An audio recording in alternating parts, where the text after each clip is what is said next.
Investment எடுத்துக்கிட்டா எல்லாரும் BE ரேஷியோன்னு சொல்றாங்களே. பிஇ ரேஷியோனா என்னன்னு சொல்றேன். அதுக்கு முன்னாடி இந்த வீடியோக்கு ஒரே ஒரு லைக் மட்டும் கொடுத்துக்கோங்க.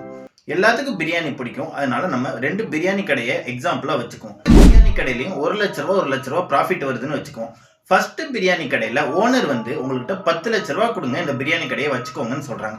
அப்ப நீங்க 10 லட்ச ரூபா இன்வெஸ்ட் பண்ணா உங்களுக்கு 1 லட்ச ரூபா ப்ராஃபிட் வருது. அப்ப பிஇ ரேஷியோ பாத்தீங்கன்னா 10 லட்சம் டிவைடட் பை 1 லட்சம் ஈக்குவல் டு 10. ஃபர்ஸ்ட் பிரியாணி கடையோட பிஇ ரேஷியோ 10. செகண்ட் பிரியாணி கடையில ஓனர் 20 லட்ச ரூபா கொடுங்க, இந்த கடையை வச்சுக்கோங்கன்னு சொல்றாங்க.